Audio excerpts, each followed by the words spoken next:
Hello, my name is Voya and welcome to My Deep Guide, and in today's video we are doing the in-depth review of the Supernote Manta, parenthesis A5X2. Full disclosure, this device has been kindly sent to me directly by Supernote, but they don't get to interfere in any way, they don't get to see the video before it is released, and I have a completely open field to basically test it and deliver the results to you guys. If you value the independence and objectivity and hard work that I do, especially the work that I'm working on now with the addition and basically restructuring and re-standardization of the methodology for testing the image quality and testing the e-ink devices themselves, because this is not something that we have. That involves hundreds and thousands basically of work hours to get all of that sorted out. So if you do support the work that I do, please do like the video, subscribe, share the videos if you want with others, and also if you want to support directly, there are two ways that you can do that. You can either do the super thanks comments directly in the YouTube itself, or you can go to mydeepguide.com/shop, where you can find the MDO and MMP, and both are hyperlinked PDF files that help you organize all of your yearly, quarterly, monthly, weekly, daily, professional or personal needs in the case of My Daily Organizer or MDO, and all of your meeting planning needs in the case of MMP. More info you can find in the description below. Your help directly supports the independence of My Deep Guide and also fuels the adrenaline and the passion behind making things better for the niche industry, which is the e-paper industry. All right, and now without further ado, this is a long-awaited device, long-awaited videos.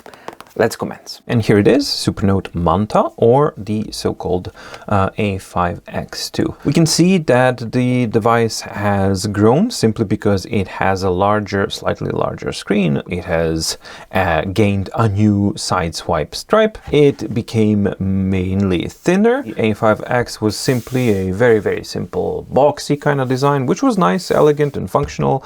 Manta basically evolves that, and it has quite a few interesting things going on, with one of the central points being in the back here, the removable panel that is there so that you can actually upgrade or future-proof your device, meaning that the SoC and the battery and some of the spare parts are also easily replaceable and fixable via the user themselves, which was not the case with the old model. As far as the specifications goes, well, it's a whole new shebang compared to A5X, but nothing really new other than the screen when compared to the A6X2, as the Supernote Manta, the A5X2, uses the exact same SoC. Size, you can see the dimensions here, 6 millimeters at the thickest and 3.6 millimeters at the thinnest edges. It's fairly light at 375 grams with the pen loop, and you can shave off a few grams if you get rid of the pen loop and the little screws. It's a 10.7 inch 300 ppi device, so not 10.3, it's 10.7. It does not have a front light. It has a palm rejection normally. It comes factory applied with the Feel Right 2 screen protector, which is a self-recovery soft film for natural writing, as they say. It has 32 gigabytes of internal storage, with the system taking up some space. The storage is expandable up to 2 terabytes via the use of a micro SD card. It comes with a 3600 milliamp replaceable battery, and the SoC is a quad-core Rockwell 3566, a 1.8 gigahertz SoC, which is also upgradable and replaceable.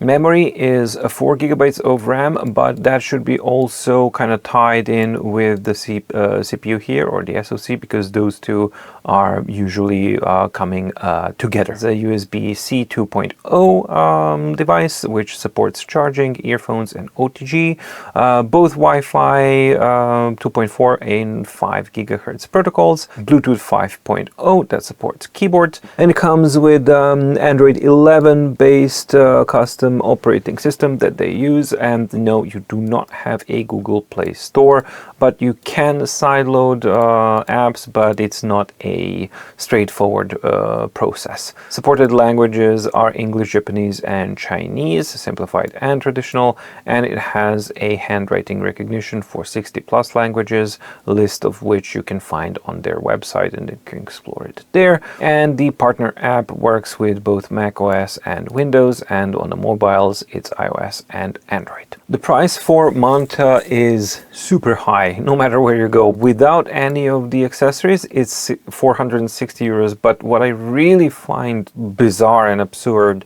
is that the half folio is not included in the price of the 460 euros.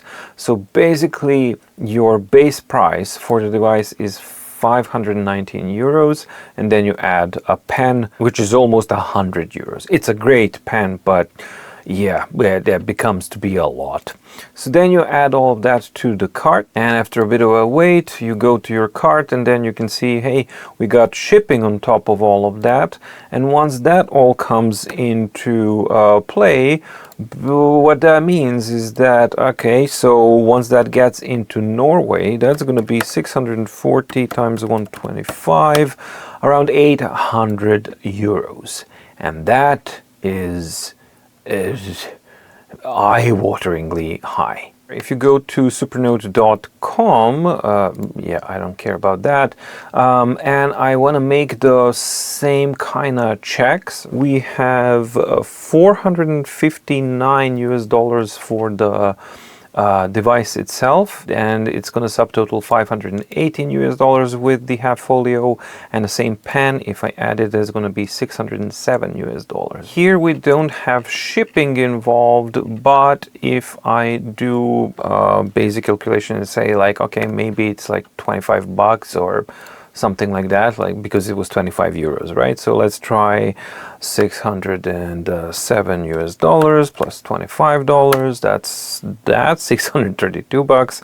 And then the import charge, it's going to be 790 US dollars. So basically the price comes down to yeah, being around $600 or euros if you live in a country that where the store is can ship without import fees.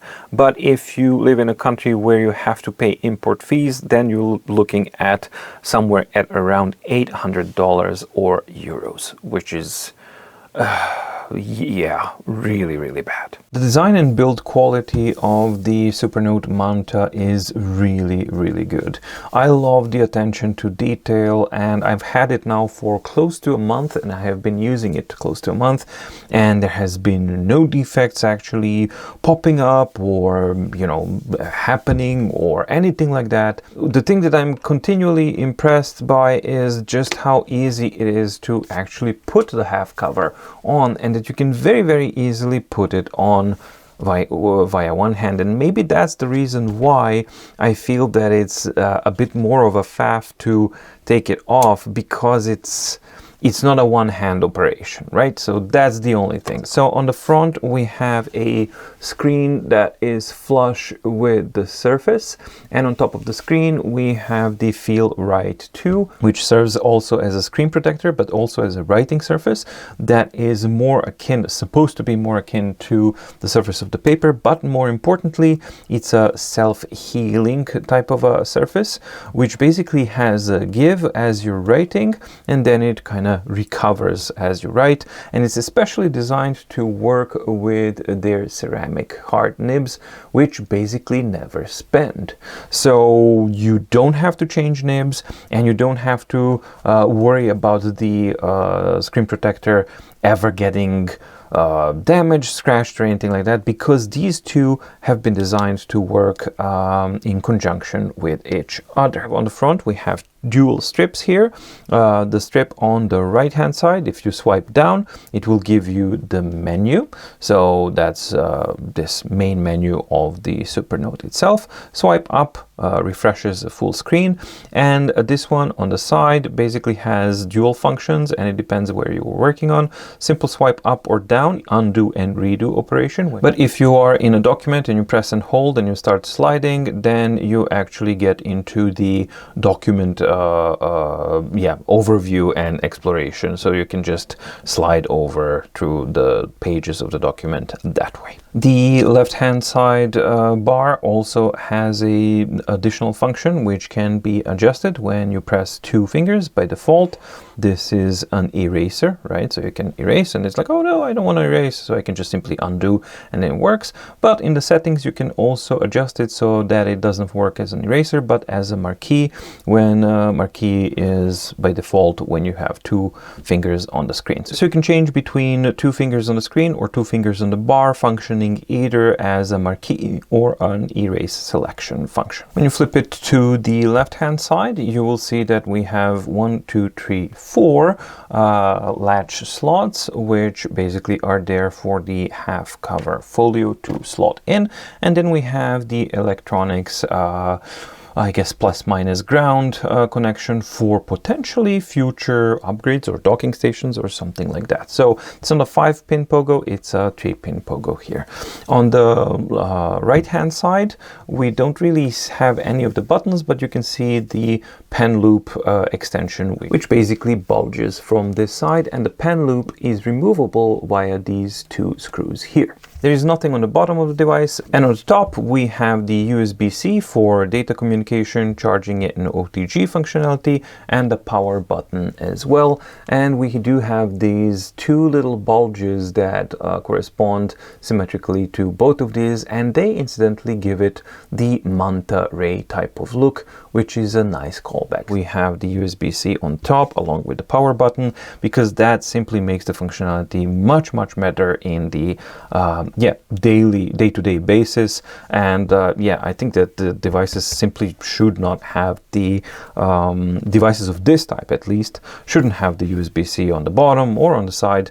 Top is basically where it should normally lie. Flip device onto its back, and then we have the pen loop, two screws for the pen loop. We have 4 small anti-skid pads, which have the same kind of gray color as the Supernote logo, which is a very nice touch. On the right side, we can see the mechanical metal latch, which is there to release the half cover, as already demonstrated. And here is the back plate, as you can probably see. So this is where you would put in the tool and then carefully unlatch it and take it off from the device.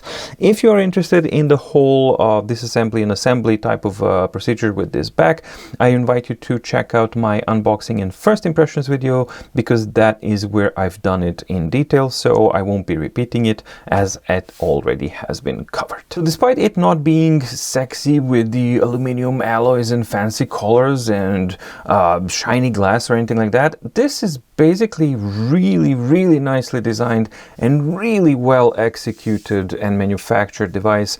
Especially for a plastic device, it's really difficult to achieve this level of refinement and attention to detail, and that it all actually is executed in such a way that it fits absolutely perfectly. There's no bends, there's no nothing. It just works really well. The ergonomics of it I really do like. After spending quite a bit of time with it, it's light, it's easy to use, and because it's a plastic and a flexible type of a device, because it's designed to be flexible, I am instantly more comfortable to use it on a day-to-day basis. It's not super fragile as its counterparts like the aluminum alloy and glass equipped devices are. The only negative with the ergonomics of the design for the device is basically the location of the pen loop and the thickness of the pen that it's intended to be used with it. So the problem with it is twofold.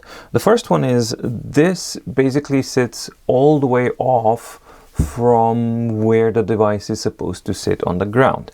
And once you set it down, it doesn't really allow the device to naturally lay on the ground, and then you have this kind of give. So basically the pen loop and the pen itself lift the right side and the upper right corner of the device up, and that's not a good thing. However, it's okay because you have the elastic band, so you could be fine with it, and when you put the half cover loop down, then it's even better. The other aspect which I can't really get over at all is that intended use is, and it's been demonstrated that it should be used, that you keep the cap in there and then you basically simply take the pen out and then you start writing.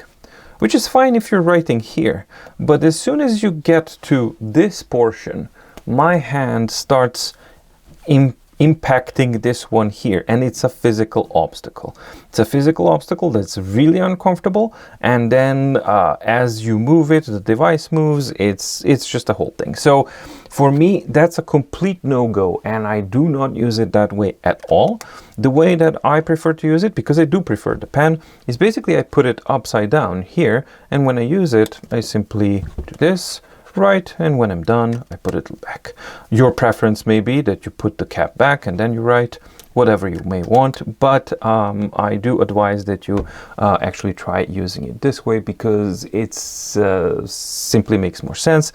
And then when I need to transport it, I simply put it other way around, and then it's securely in the loop. I know that I'm not gonna lose my pen, and yeah, that works. The pen that comes with the device is especially designed collaboration between Lamy and Supernote, and it is a ceramic pen, which yeah, we have the removable cap that goes normally on the back, and it stays on the back pretty comfortably. It doesn't really offset it that much. Of course, you have added distance and a little bit of added weight, but nothing tremendously bad, as normally the hand will basically hold this kind of thing. So when you're writing, it feels good. My personal preference is actually writing without the cap on, simply because this, for my needs and for my kind of habits, this type of length, profile, thickness, and everything else is extremely comfortable, and it's almost as if it's been like custom tailored for someone who has this type of preference. So for me, this is like close to perfect type of a pen.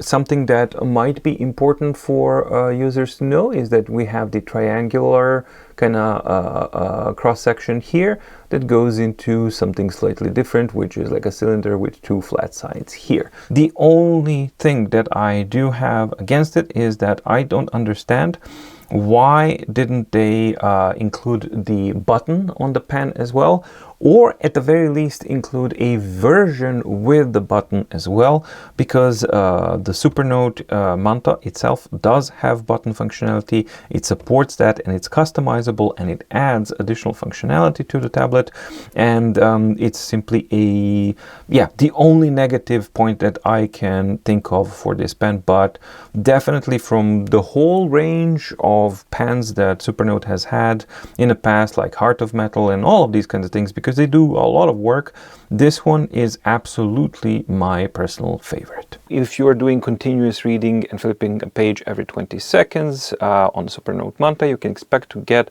around 50 hours of battery life per charge. And that is okay, but when you actually put it and compare it to its direct competitors, so for example, right beneath him we have Books Go 10.3, right? Also not front lit, but it delivers a lot more battery life than the Supernote Manta. And it's also 300 ppi and all that kind of stuff. So it's very similar to the Supernote Manta, but much better battery performance. And when we actually go to something like Functionalities Air 3, even better. Penstar N10, even better.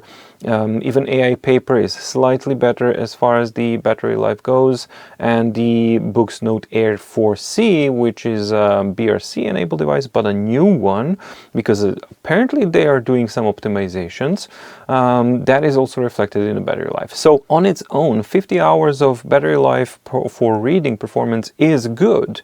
but when you compare it to the competition, it's lagging behind. And if you're continuously writing, you can expect to have at around 8.33 hours of continuous writing time, which basically coincides with the book's Note Air 4C and the AI paper.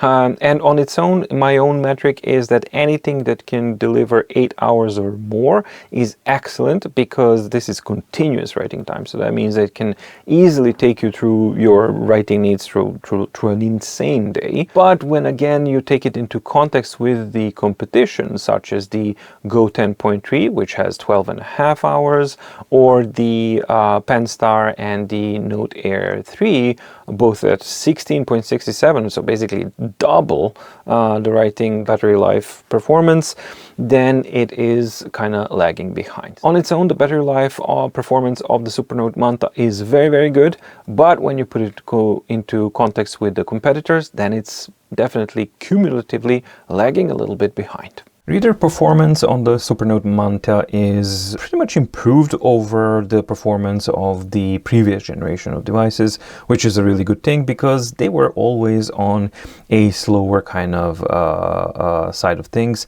That is no longer the case. So there are two things that have been massively improved in the Supernote Manta. First one is raw performance. It was always a little bit sluggish on the Supernote A5X and kind of delayed. You would perform an operation, then you would wait, and then it would do its thing, and yeah. Now that's no longer the case, because it feels super responsive, super direct, and really, really precise. So the raw performance of the device and the raw performance of the screen, updating, refreshing, and doing all of these things, is much, much, much improved when compared to the Supernote A5X. The second aspect that has also been radically improved when compared to the A5X is the way that the device is detecting gestures. So the precision and the responsiveness to the gestures has also been dramatically improved, and it's far more precise and way less finicky. Previously, that was always one of the weak sides of the A5X, and that was that you had to be very deliberate and precise with your gestures. So you had to be kind of really aware that you go like this, and then maybe you would have to flip several times until it actually catches it. That is no longer the case at all on the Supernote Manta. So all of the aspects of the navigation in a document have been completely improved on the Supernote Manta when compared to the Supernote A5X. The image performance is also really, really good. As you can see, I'm using this document here that has combined images and text, and it's a low, small type of font. So yeah, I think that this is a really good example. Let's zoom in so that you can see the rendering of the fonts. So here we are at the maximum zoom level, and for reference, this is just how zoomed in we are with the pen itself. And you can see that we have regular, very, very thin fonts here, and then the same type of regular thin font but in italics as well, and all of them are rendered very, very clearly. I really also like that the blackness and whiteness are rendered in a good and consistent way, and then you have a really, really nice contrast, making it very easy and effortless and clear to read content on the Supernote Manta, despite this document being really, really small and very, very kind of thin. Basically a big challenge for these devices. That's why I'm using it. It doesn't really matter, because the content is displayed in a clear and concise way on the device.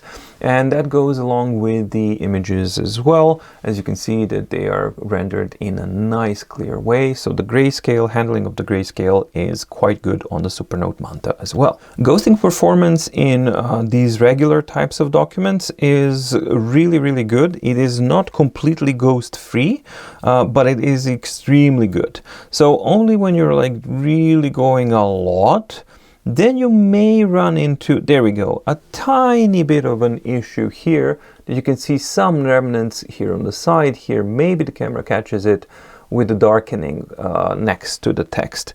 But in all honesty, it's nothing really that interferes. And also don't forget the functionality that you always have this for a full screen refresh, and then everything is back to normal. So the ghosting performance in regular documents with text and combined images is really, really good. When we check the performance in graphics-rich documents, so for example a magazine, then we start to see some issues and basically the limitations of the platform and what Supernote Manta is well suited for and what it's not well suited for. While it's rendering these combined images in a really, really nice way, so we can see very good rendering of the whole grayscale, the details are really nice, the image pops, and because there's no front light and the content of the screen is quite close to the surface of the screen, this really does look really pretty and engaging. However, in graphics rich content, you don't have an option to get rid of color banding by introducing any kind of image processing such as dithering.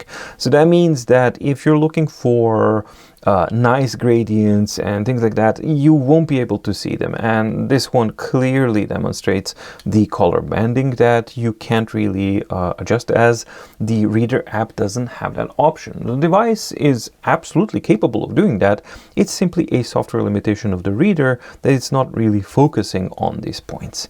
That being said, this document also tests the ghosting performance in a really cruel way. So this is like a really challenging type of thing for these displays and these devices to handle. And yes, we can, when we put it through really most difficult things, for example, dark, big, bold letters here, and then we go to kind of lighter things in grayscale, when it doesn't really know how much to clear up, right? So it assumes that it's supposed to clear it up to white, but that's not really the case. And then it tries to kind of match the image. Then we get to see a little bit of remnants here, but it's nothing really catastrophic. And we can especially see this. This is the one that I usually test because you have this giant spire that's completely black, smack in the middle, and then you go back to here. And when a device is really struggling with ghosting, that remnants is really strong.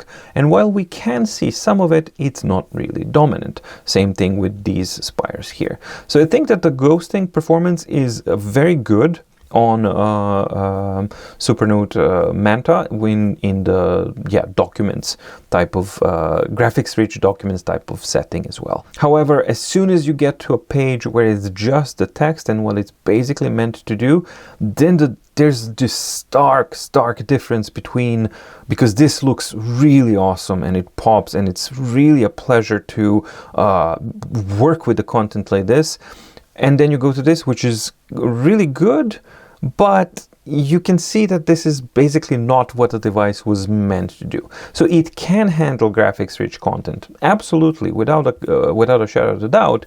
But as you can see, so this is a uber difficult situation for e-ink displays to deal with, and then we get some ghosting issues. So you will have and you will see a little bit more ghosting issues in magazines and image rich type of contents, along with the dithering, which makes it a very good experience, but not an excellent one for that type of content. When you are in documents, you can use quite a few things. There's a few functionalities.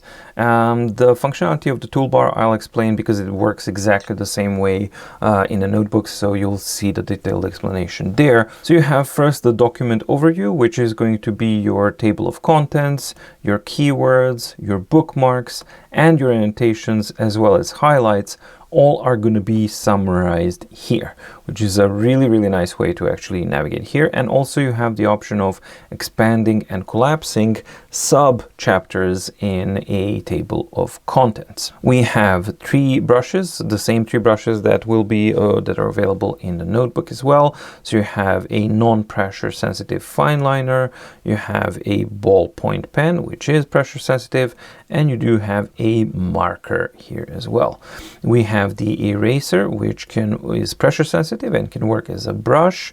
We have a region eraser here, or we have an option to erase everything on the whole page. We have also the marquee selection tool here, with which you can select this and then you can copy it, cut it, you can turn it into a keyword, or you can trash it. Unfortunately, the selection set memory clipboard is not shared between the notebook and a document. So for example, if I make this copy here and I go to my last opened note, you will see that we don't have content in the selection tool itself. So while in the document itself, we do have a plus sign, and that means that when I'm in select tool and I tap, it will just paste it.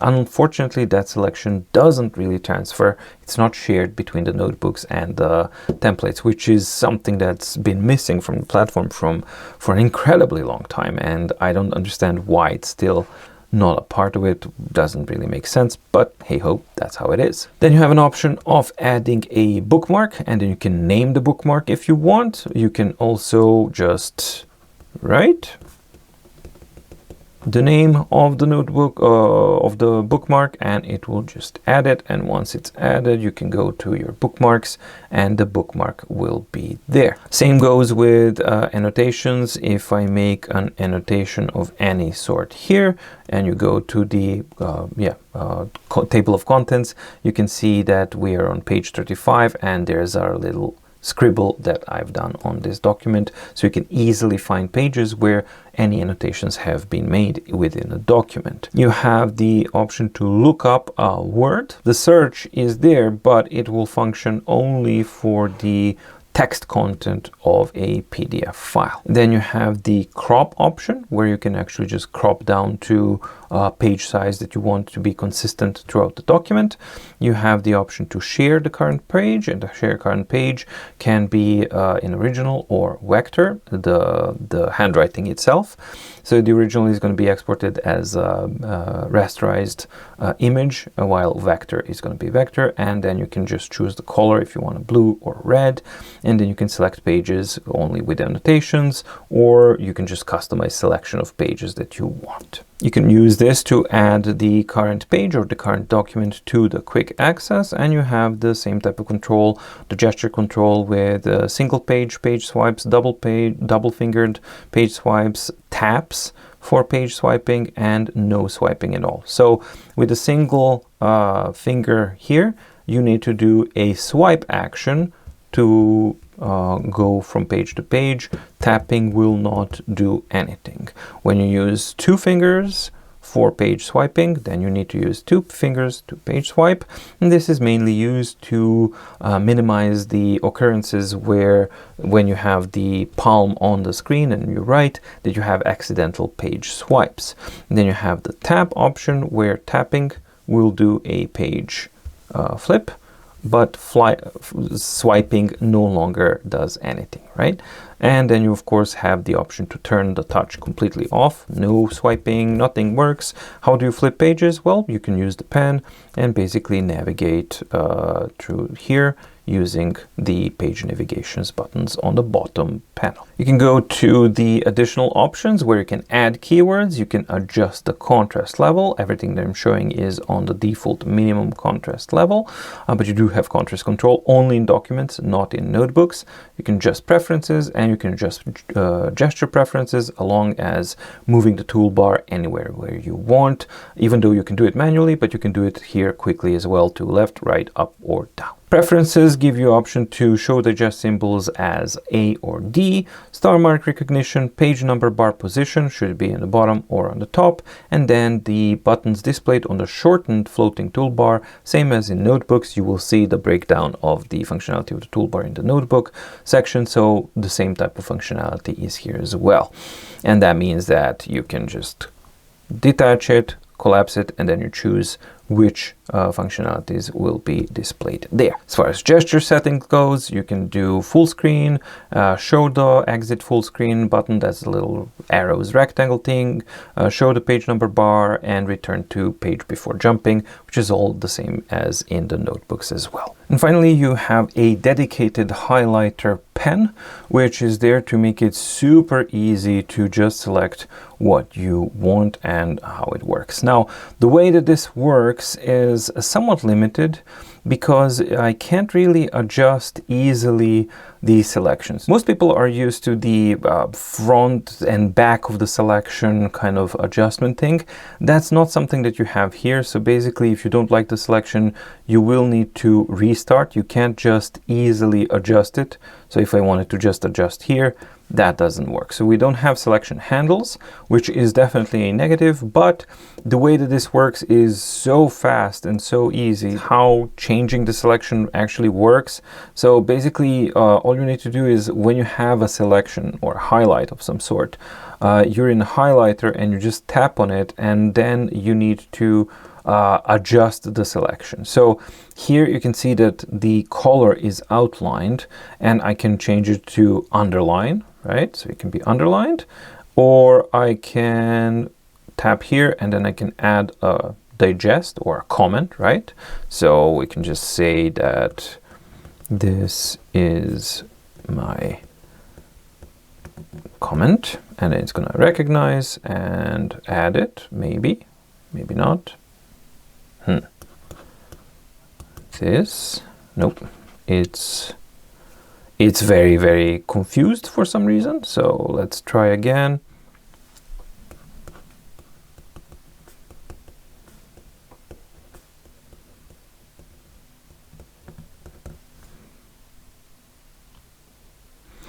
And while this is a really useful option to do, when it doesn't work, it really doesn't work. But right now it's bugging out.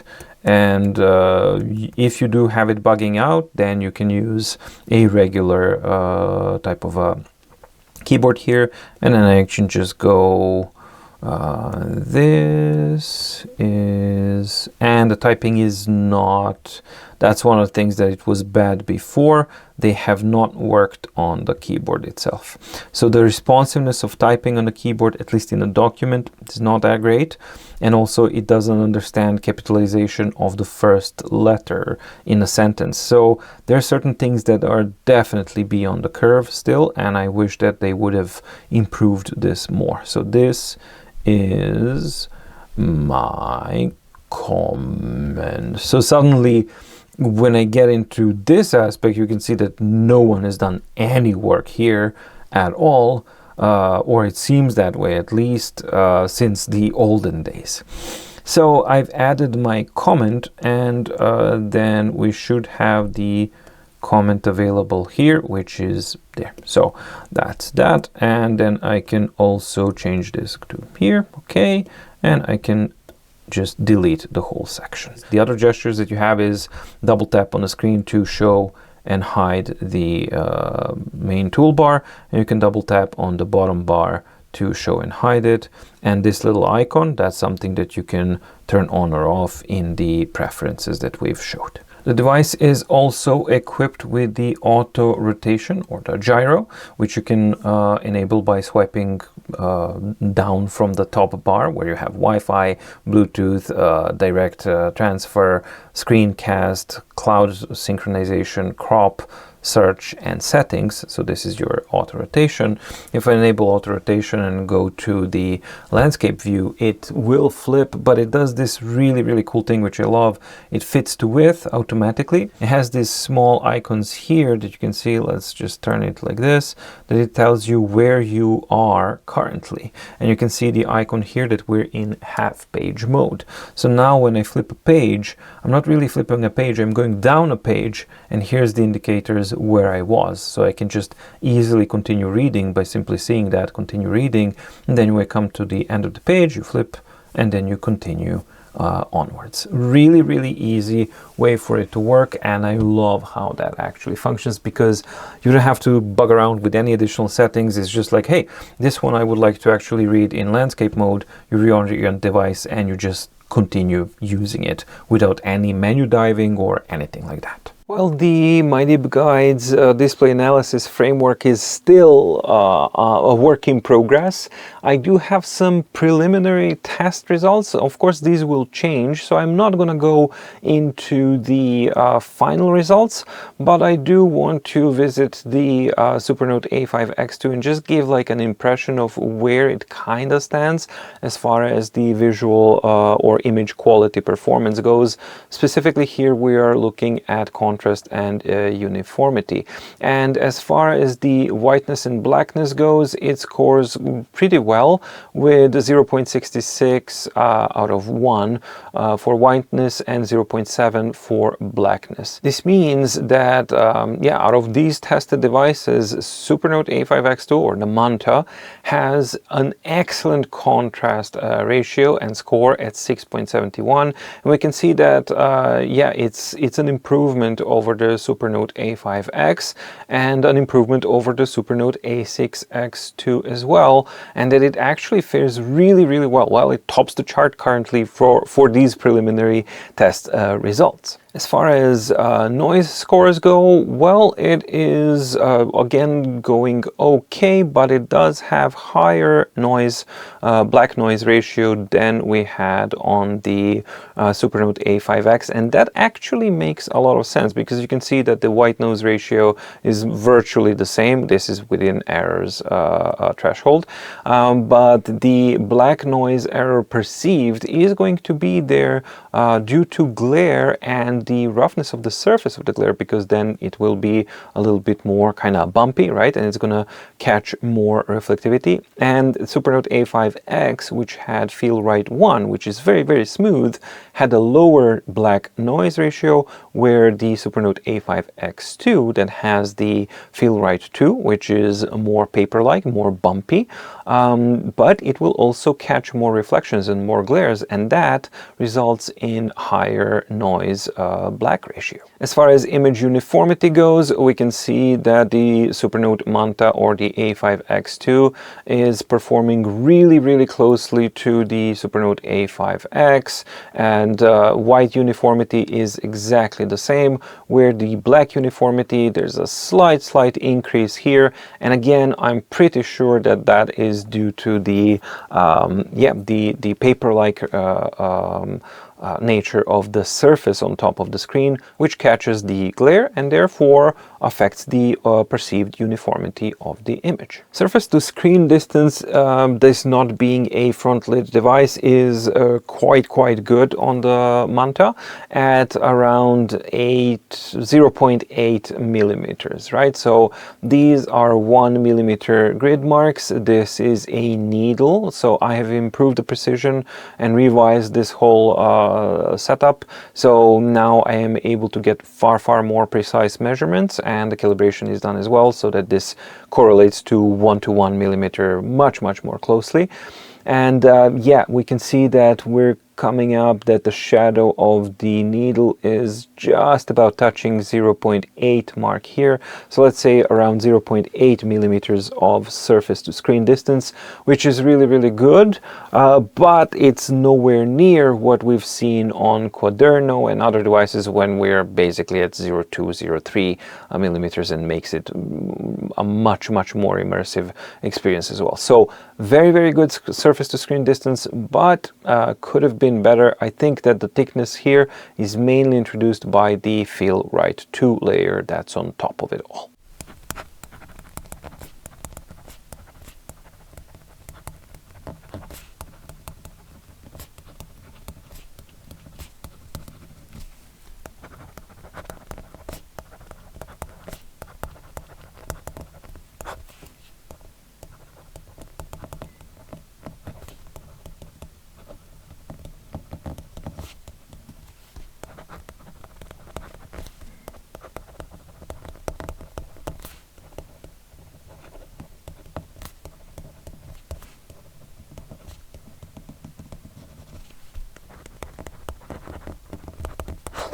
When we get to the writing aspect of the Supernote as a platform, that's where it shines, and basically that's where its logo is, because it's meant for those who write. So the primary purpose of a Supernote tablet is writing first, reading secondary. And as far as writing goes, it is really, really excellent on the Supernote Manta. Basically every aspect of it is extremely good. It is comfortable, it is precise, it is fast. I really am impressed by the combination of the Ratta flexible screen that is being used here. Of course, the 300 ppi is nice and beneficial, and the contrast is lovely with the blacks and everything. But for me, it's the flexible aspect that there's give when you write on it, combined with the feel right too, which I am not a fan of. I really didn't like how it feels on the Nomad, which has a glass panel and a non-flexible panel. There it was too hard and too slippery. Here this is simply a combination that makes more sense, and also I think that the increased size and the overall flexibility of the device, everything together basically amounts to a very, very nice and comfortable writing experience. Is it paper-like? No, I would not characterize this as paper-like. I would again characterize it as its own. It's not glidey or anything like that. It's just really, really satisfactory. When it feels like paper is when you apply very little pressure. So if you apply very, very little pressure, then it starts feeling way more paper-like than when I apply my normal amount of pressure. Now, I'm not a super hard writer, and if you apply an extreme amount of pressure, the feel right is such that it could start to feel maybe sticky, but at that point you're really like pressing super hard on a device, and that doesn't there is a point where it's just too much, but that's quite an extreme amount of pressure. Writing latency of the Supernote Manta was something that really, really surprised me, because it is at 14.15 milliseconds, which is just 1.15 milliseconds slower than the remarkable Paper Pro, which, remember, has that active stylus and the whole thing basically just to try and get that type of performance. And yet here with the Supernote Manta we do get, well, spoiler alert, BooksNote Max also kicking ass as far as the writing latency go. But it just goes to show that the new generation of panels and devices,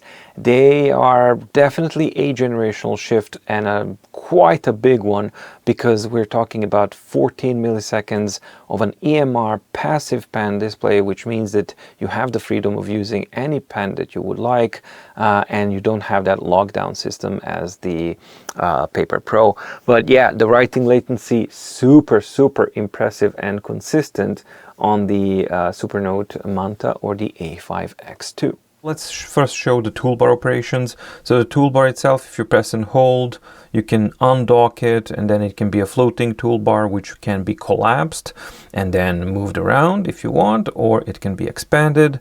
If you move the toolbar to a side, it will automatically go to the side, and you can arrange that any way you want. If your writing preference is left-handed or right-handed or whatever, and it can also dock onto the bottom as well.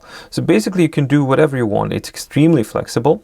And also, while it's a floating toolbar, you can change its orientation, so it can be something like this, something really small. The only thing that you can't do is have it docked in a collapsed form. You have the option to go back to the browsing of the files. Then you have here the contents, so you can choose, you can go through your contents, table of contents, which is headings, keywords, and stars, and this can be in different kind of views, as you can see. So you can choose that. 3 types of brushes, or 3 types of brush presets. You can't really change them. Those are the brushes that you have. So you have the fine liner, which is not pressure sensitive, so no matter what you do, that's how it is. Then you have a ballpoint relative, which is more pressure sensitive, and then you have something akin to a marker, which also is not pressure sensitive. With the eraser itself, you can choose the eraser types, and we have 3 eraser types.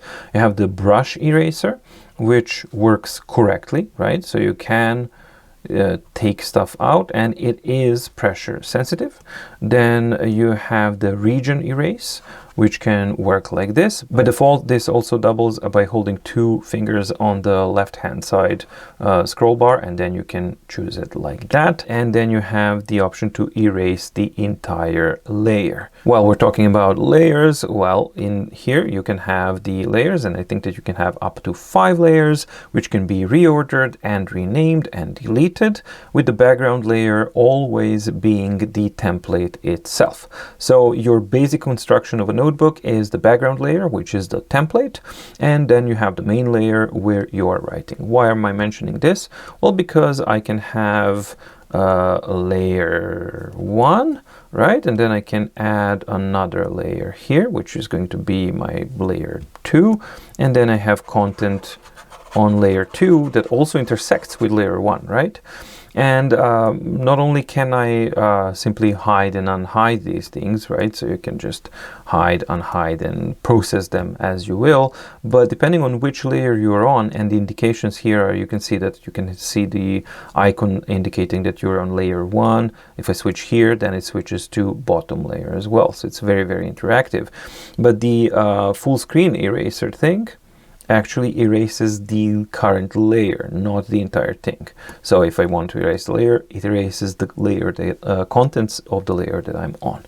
Then we have undo, redo, so which also you can do with the swipe up and swipe down on the left hand scroll bar. Then we have the templates, where you can choose a different template, and template can be chosen either by using that icon, or you can do the same thing from the layers on the background layer here. And yes, it supports custom templates by using the PNGs as individual ones, but you can also use entire hyperlinked PDF files such as MMP or MDO and use them to convert to hyperlinked basically notebook, and then it becomes extremely powerful.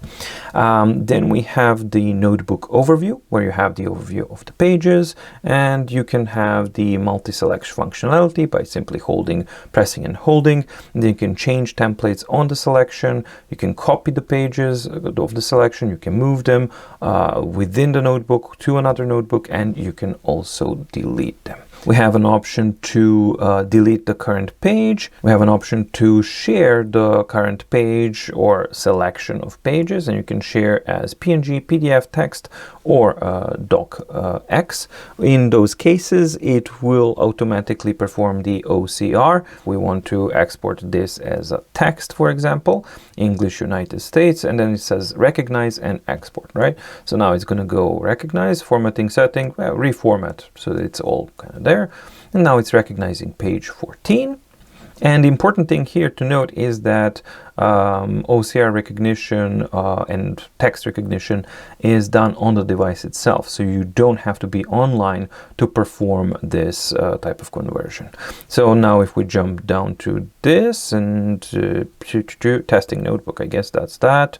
This is a writing example, a writing experience is quick, precise, comfortable, and excellent. So there are issues because I was writing in a really weird way, but one thing that would be nicer is if there was an option to kind of check this and edit before sending. You can quickly go back to previous documents and notes by simply swiping down on the left hand or on the right hand swiper, and then you can just go last opened note or last opened document. And that's a really handy way of going up and down. And you also have this quick access where you can add your quick access, either the entire notebook or a specific page of a notebook, or an entire document or a specific page of a document, and that just gives you a really easy way to just one gesture, and then you pick what you want to swap between and jump between notebooks and documents, or different notebooks, etc., etc. Incidentally, that's what this icon does here. So you can add the document or the notebook or whatever you're on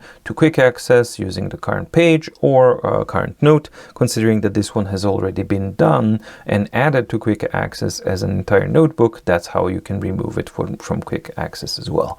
Then we have this one, which is your gesture control. We can have an option to page swipe with one finger, page swipe with two fingers, or disable touch altogether. As far as additional functionalities, you have the option to rename the whole notebook, set the cover for the notebook, you can insert links, you can add keywords, you can insert page before the current page, insert after current page, cut current page, copy current page, paste page. Your preferences settings and gesture settings are also there, and also you can manually move the toolbar automatically, just snap it left, right, up and down.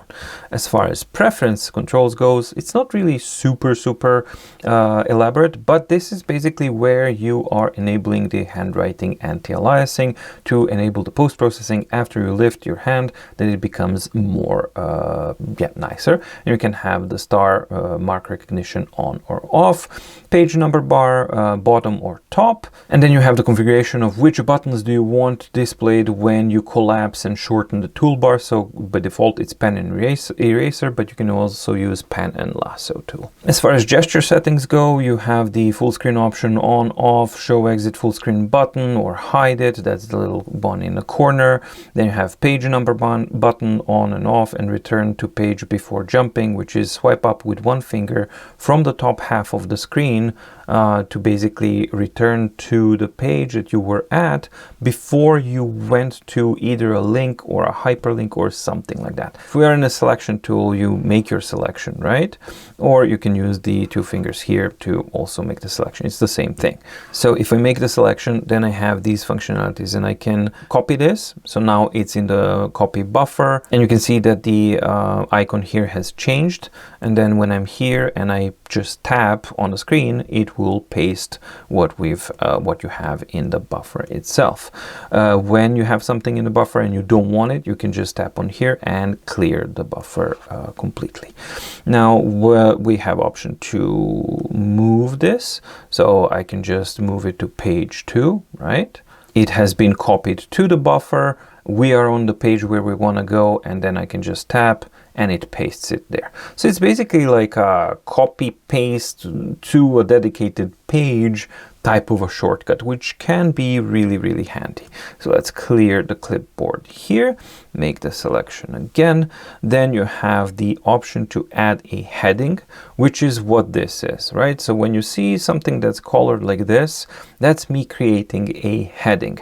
And a heading is basically adding a table of contents type of functionality, because here you can see I'm in the overview of the notebook, and I can just go here, tap on it, and it just jumps to that heading.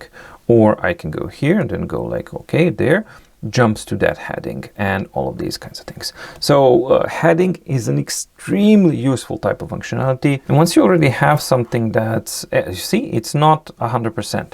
So now I've been using this, and now it's just gonna keep on doing it. I wish I had the button.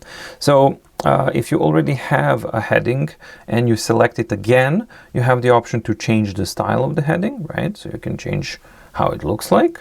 Let's try that. There we go, now it works. Or you can remove the heading altogether, which is really handy that everything is basically centralized in such a way. The selection here will also work to add a keyword, and then you can add from existing keywords. Okay, so then I can just add a new keyword, and now it's been added, and it tells you on which pages you have everything. So, and in the page overview or the notebook overview, you also have the same type of look of you can display and search by keywords themselves, which is a nice way to organize things if that's your workflow. Additionally, you have the option to add a task or a note, which is tied in with the system-wide calendar. And you also have the option of deleting the thing and adding the link, which is all of the stuff that I wanted to start with, but I had to explain all of this stuff so that you can see how it works. Now, when you're adding a link, you can link to another page in the current file. You can go to recent files, other files, or a web page itself. So let's say that we want to let's say that we want to add to another file and that we want to link to MDO, right? So now when it does that, if I tap on it, it will get me to the document itself and what the current page it is. But that functionality, the gestures that we're talking about, where this whole journey started from, was a gesture from middle and up in the upper half of the screen will get you back to where you came from, right? So now I link to a completely different document, completely different page, and once I'm done, I can just simply swipe up and go back. However, there's another thing to also know, and that's in the bottom page here. So in this case, go here and it's hidden, but you can just double tap here and it unhides it. You have these two, and this one will get you back the crumb trail that you were going from link to link to link to link. It will go one link back all the way to the beginning, or you can just go all the way to the beginning this way. So this is a good example because I can now go to daily planner, right? And then I can go to a week, and then I can go to a year, right? And then if I use this button here, I can go one step back where we've been going, or I can just go like several steps forward now. Let's just go a bit more forward, right? Okay, so that's it in my MDO, navigating like this. But I would like to go back to the initial notebook, and that's what this button is for. So go back to the beginning of this whole hyperlink journey, and it's going to go back all the way to a different document and where we came from, except that it went to the wrong page.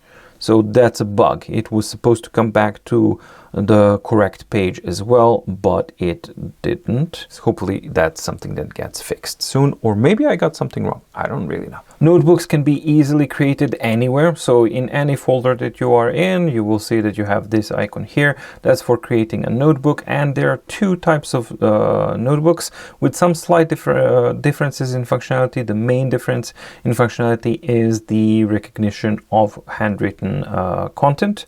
And the standard one doesn't really have that, while the real-time recognition is the one that you want to use because it supports searching handwriting and faster exporting to text and document X, but it does increase power consumption. So if you want a notebook that will later need to be converted to this, then definitely go for a real-time recognition notebook. Otherwise, yep, you can use standard for standard handwriting type of functionality. And no, currently you do not have a functionality to convert standard to real-time or real-time to standard, which is something that would have been nice to actually see since we've had this for a while now. So here I have an example of a handwriting recognition notebook, and you can see that these handwriting recognition notebooks are real-time recognition notebooks. Will have a little A icon here in the upper right corner. So if I go to here, you have, this is the major difference. You have the AI basically icon. So if you click on it, then you can see that it's already been recognizing stuff, and then you can just go through the whole thing and it's just doing it in the background, and that's basically what takes additional battery.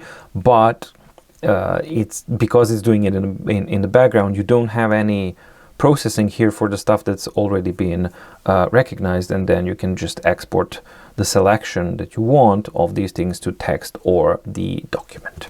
The same type of landscape functionality works exactly the same in the notebooks as well. So you can just flip it around and then it works that way. But you also have the option of sliding up and down, and the black slider here on the slide bar is basically an indication where you are in the page itself. Performance is okay, and generally speaking, while yeah, it does work in a landscape mode, yeah, it's not really my preferred way of doing it, but it does work, it functions.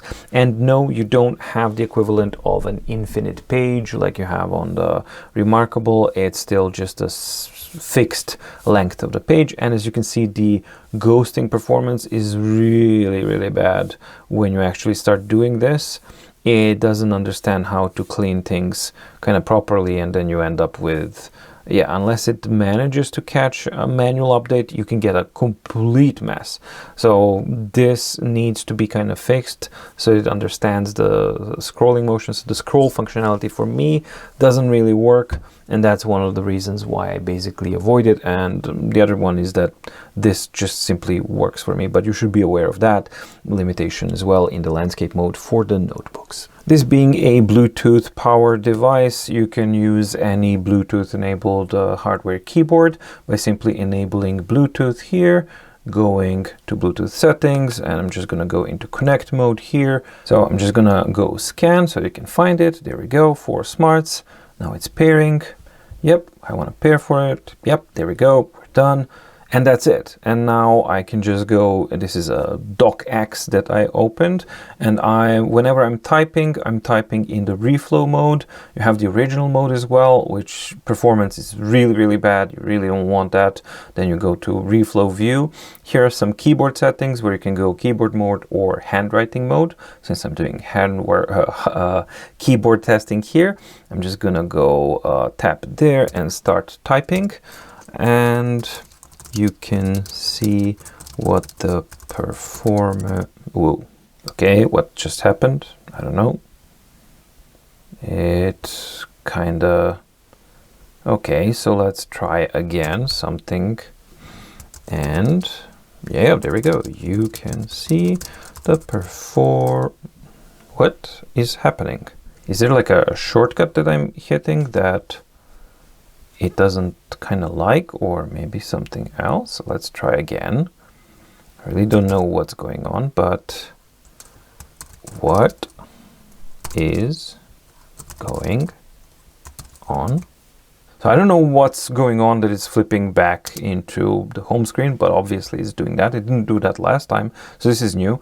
I don't know if the magnets are maybe interfering, so I'm just gonna separate them a little bit more and then zoom out more so that you can see typing, and the yeah, responsiveness of typing is good, but as soon as I start typing faster, for some reason now it's yeah, it's going there. Am I accidentally hitting a button that goes home? So let's see. Is this home? No. Is this home? No. Is this home? No. Is this home? No. Is this home? No. Is this home? No. It's completely forgotten what I was writing. So basically it just saves me the time of just showing you guys that, well, yes, you can hook up a hardware keyboard to a Supernote device. There's really no reason to do so because the functionalities are extremely limited and they need dramatic improvements here, and I've been covering this over the years, and over the years it has not been addressed or improved in one way or another, and that is an area where Supernote platform definitely lacks severely when compared to the competitors, and unfortunately Supernote Manta is not exempt from that. When it doesn't do the weird things that it's doing now, it's actually capturing the typed content in a really good way. And I was doing this whole thing, yeah, so let's see how the typing experience is on A5X2, but the typing update is really slow. Nothing slower than A5X from what I've noticed, but it's bad. This is not the type of experience that I would use, mainly because of everything combined. The overall system navigation is fairly simple and straightforward if you bother to learn how to use it. So the learning curve I guess there's a small learning curve there. Some users say like, oh, I can't really learn it, but usually it's the stubbornness that doesn't really or inhibits certain users, simply because the user experience and user interface is really, really good.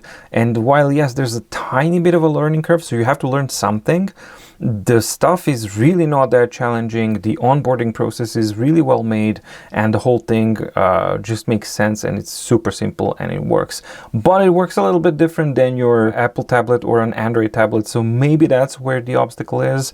But for me, it's like it does its own thing, and it does it really, really well. So basically the way you have is like, this is like if you want a home screen, but it doesn't really have a home screen.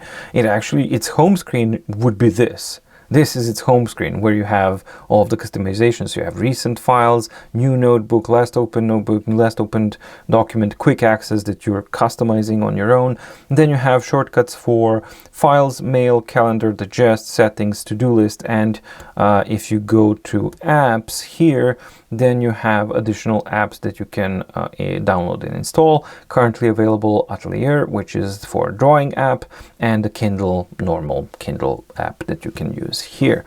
You can of course reorient that and reorganize it, etc., etc. So for me, that kind of workflow of just using this as a central hub is so accessible and so easy to use that it just makes a lot of sense, and it's extremely agile because it doesn't have a dedicated home screen.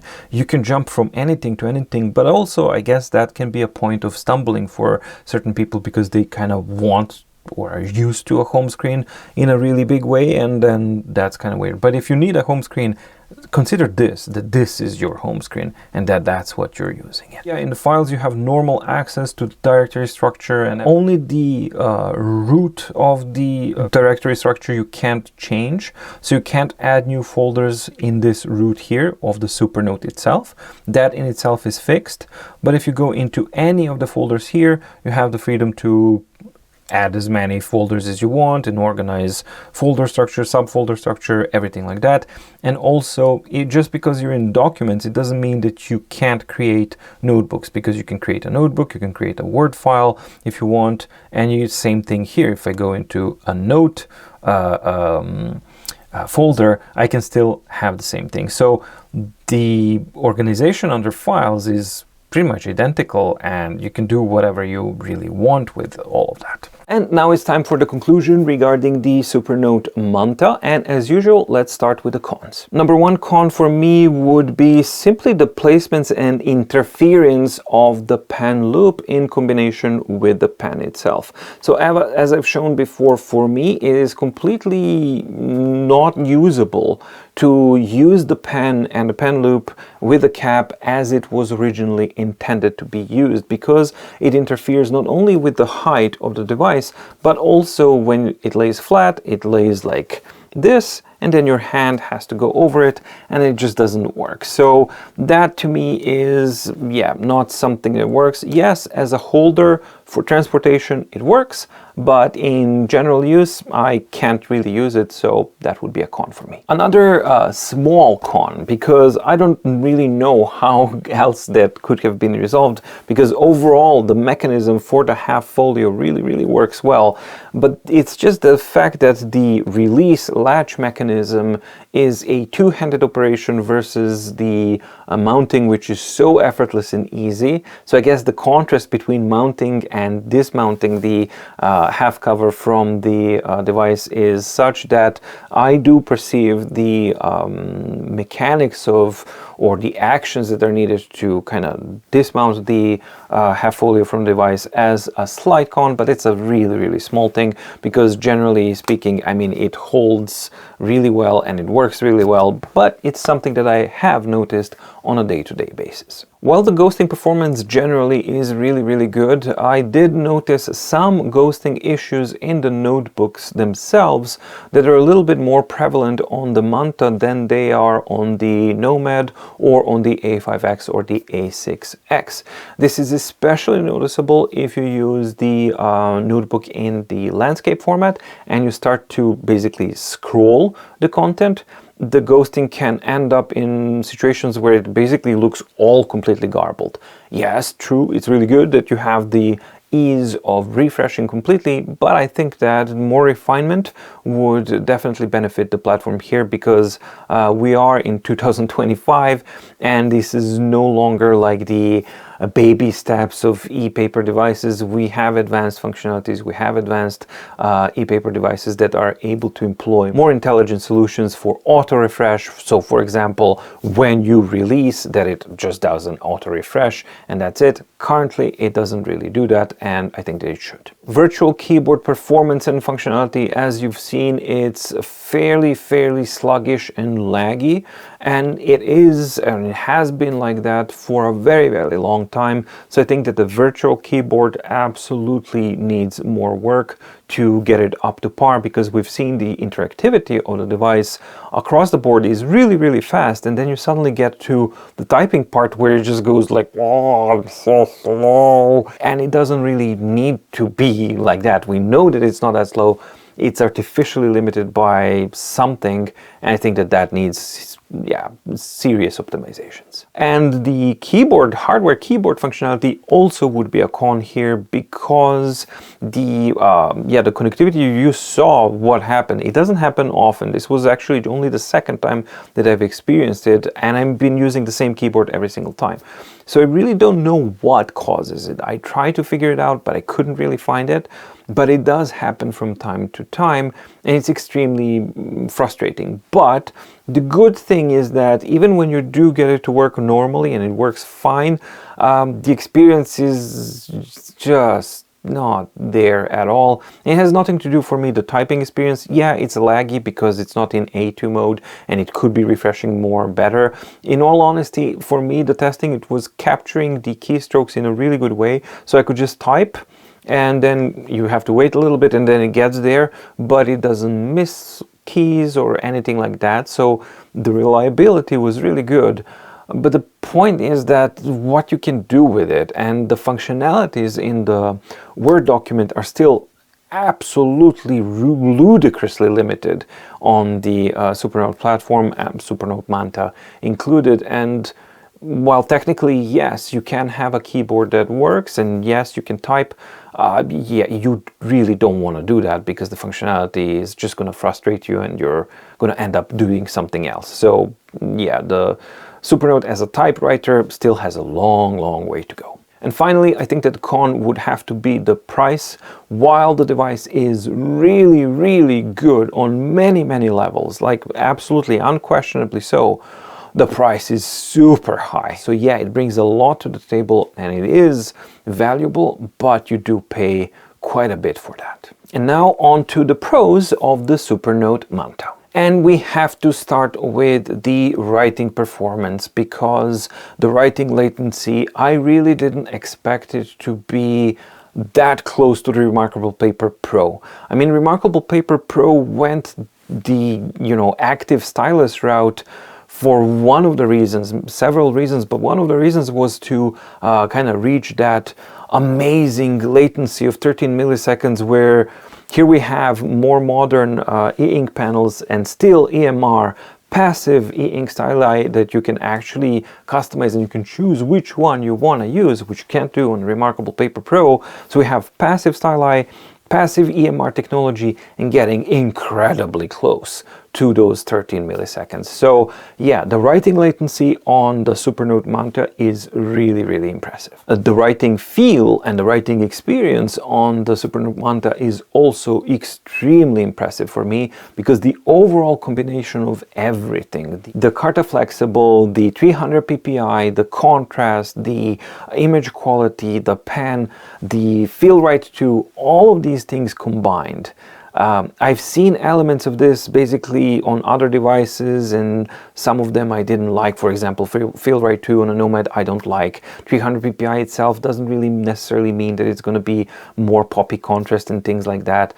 But somehow when you put all of these things together on the Supernote Manta, it just delivers as a cohesive, exceptionally good and pleasant writing experience. The new pen that has been introduced, it's not necessarily for Manta, but it is introduced with Manta and it's coming out with Manta, so I'm addressing it here. I really love this pen. I only wish that it had a button, but it's not a deal breaker for me because it just is so spot on and so well balanced. So yeah, for Supernote devices, this pen really works well, but because of the ceramic nib, you really shouldn't use it on other devices. That new display and the image quality, not just the 300 ppi. Yes, 300 ppi definitely adds to the whole picture, but again, everything together is so impressive for the intents and purposes that it's meant for. For reading and for writing, it really makes the content pop strongly and you feel connected to the content there, and it just, I don't know, it just feels really good and it's a pleasure to use for those types of things. With a caveat, which is, as you have seen, that for graphics rich type of content such as magazines, photographs, comic books, you will have pronounced ghosting. So it's not really that good for that. But for pure reading, I don't know, academic type of purposes and all that kind of stuff, yeah, it really works well. The overall design, the redesign that they've actually made here, combined with the build quality, with the materials and everything, just not to kind of granularize it, the overall ergonomics, everything about it, it's just a joy to use. I feel confident.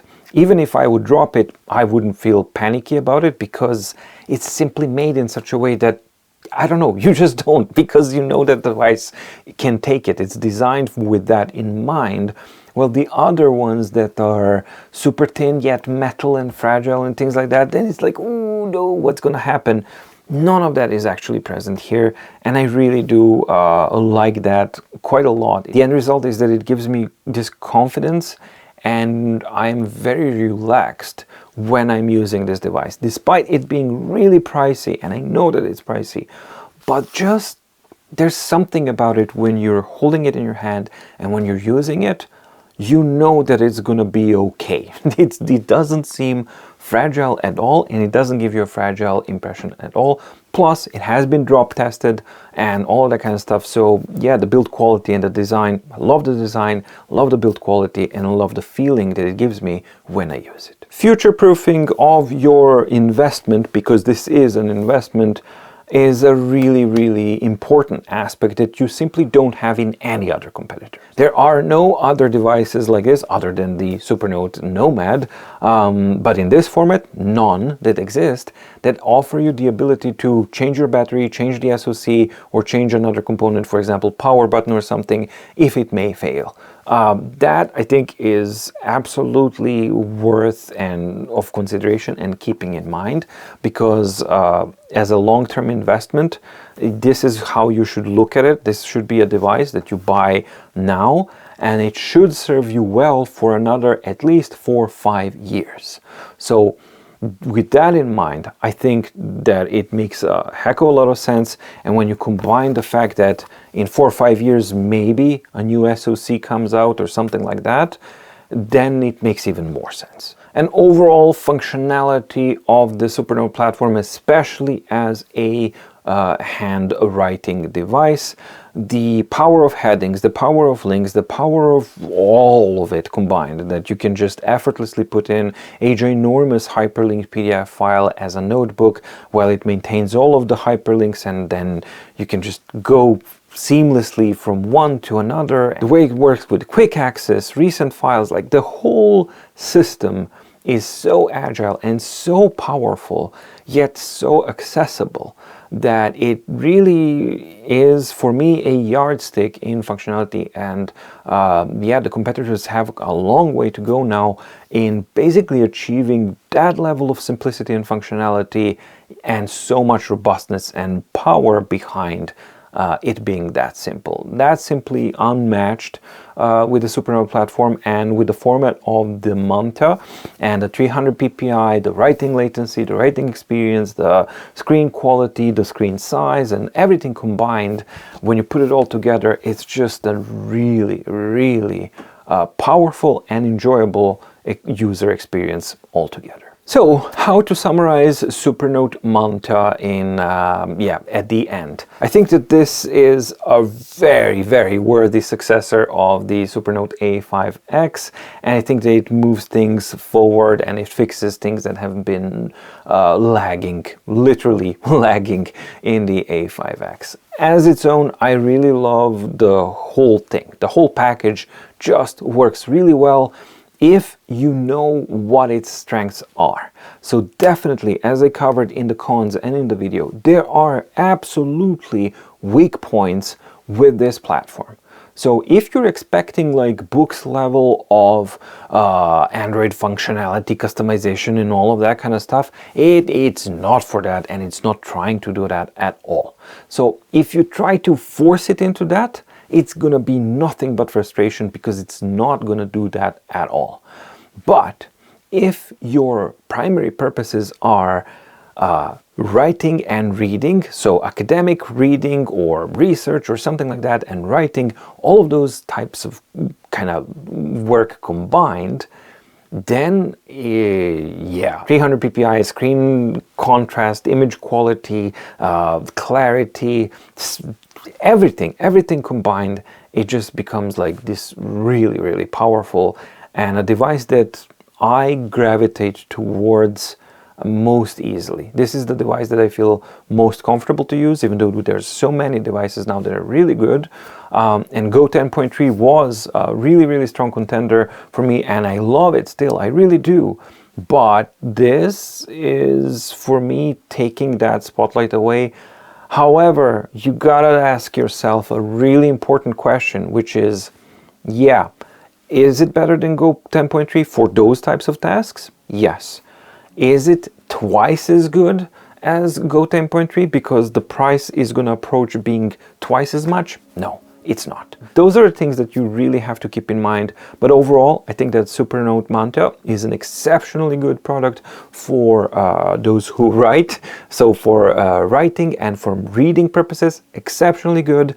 If you want more flexibility out of it, you can get some, but there are better products out there. For example, Books Go 10.3, and the price itself, I think, is prohibitive and something that will force you to reevaluate really, really carefully if this is the product for you or not. However, if you do that due diligence and research and evaluation, is this the product right for me or not, and you come to a conclusion that it actually does fit you, then you're going to have a fantastic product at your hand that over time I think will prove itself to be actually a worthwhile investment because of that upgradability that's there, because the potential is actually really, really strong. However, at this point, that just remains potential, but the door is there, which is not something any other device has in store. All right, that's it from me. I hope that you found the video informative and or useful.